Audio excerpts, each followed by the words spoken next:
ഇന്ന് 6-ാം തീയതി. സദൃശവാക്യങ്ങൾ 6-ാം അധ്യായം.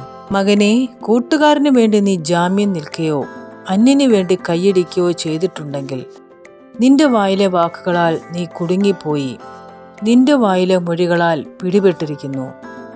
ആകയാൽ മകനെ, ഇത് ചെയ്യുക, നിന്നെ തന്നെ വിടുവിക്ക. കൂട്ടുകാരൻ്റെ കയ്യിൽ നീ അകപ്പെട്ടു പോയല്ലോ. നീ ചെന്ന് താണു വീണു കൂട്ടുകാരനോട് മുട്ടിച്ചപേക്ഷിക്ക. നിന്റെ കണ്ണിന് ഉറക്കവും നിന്റെ കണ്ണിമയ്ക്ക് നിദ്രയും കൊടുക്കരുത്. മാൻ നായാട്ടുകാരൻ്റെ കയ്യിൽ നിന്നും പക്ഷി വേട്ടക്കാരൻ്റെ കയ്യിൽ നിന്നും എന്ന പോലെ നീ നിന്നെ തന്നെ വിടുവിക്ക. മടിയ, ഉറുമ്പിൻ്റെ അടുക്കൽ ചെല്ലുക, അതിൻ്റെ വഴികളെ നോക്കി ബുദ്ധി പഠിക്ക. അതിന് നായകനും മേൽവിചാരകനും അധിപതിയും ഇല്ലാതിരുന്നിട്ടും വേനൽക്കാലത്ത് തൻ്റെ ആഹാരം ഒരുക്കുന്നു, കൊയ്ത്തുകാലത്ത് തൻ്റെ തീൻ ശേഖരിക്കുന്നു. മടിയ, നീ എത്രത്തോളം കിടന്നുറങ്ങും? എപ്പോൾ ഉറക്കത്തിൽ നിന്ന് എഴുന്നേൽക്കും? കൂടെ കൂടെ ഉറക്കം, കൂടെ കൂടെ നിദ്ര, കൂടെ കൂടെ കൈകെട്ടിക്കിടക്ക.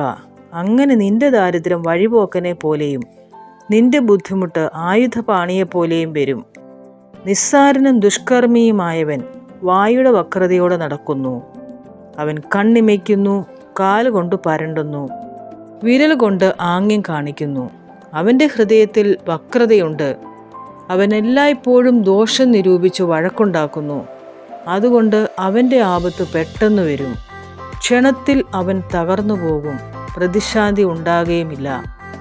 6 കാര്യം യഹോവ വെറുക്കുന്നു, 7 കാര്യം അവന് അറപ്പാകുന്നു: ഗർവമുള്ള കണ്ണും വ്യാജമുള്ള നാവും, കുറ്റമില്ലാത്ത രക്തം ചൊരിയുന്ന കൈയും, ദുരുപായം നിരൂപിക്കുന്ന ഹൃദയവും, ദോഷത്തിന് ബന്ധപ്പെട്ടോടുന്ന കാലും, ഭോഷ്കു പറയുന്ന കള്ളസാക്ഷിയും, സഹോദരന്മാരുടെ ഇടയിൽ വഴക്കുണ്ടാക്കുന്നവനും തന്നെ.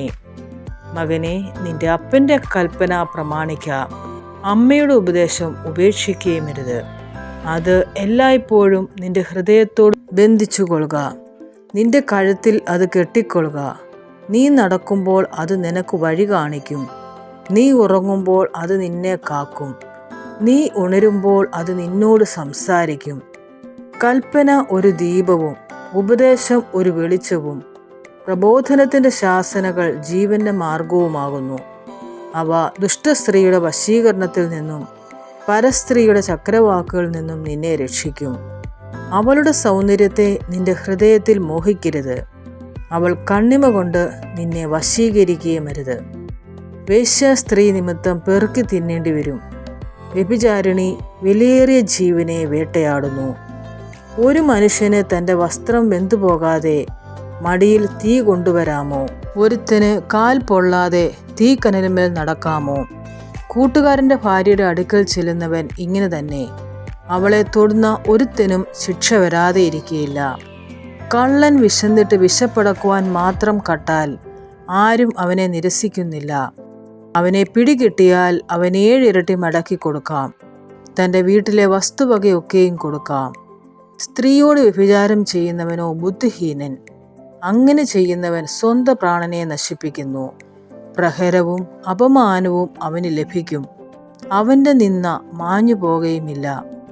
ജാരശങ്ക പുരുഷന് ക്രോധഹേതുവാകുന്നു, പ്രതികാര ദിവസത്തിൽ അവൻ ഇളയ്ക്കുകയില്ല. അവൻ യാതൊരു പ്രതിശാന്തിയും കൈക്കൊള്ളുകയില്ല. എത്ര സമ്മാനം കൊടുത്താലും അവൻ തൃപ്തിപ്പെടുകയുമില്ല. ആമേൻ.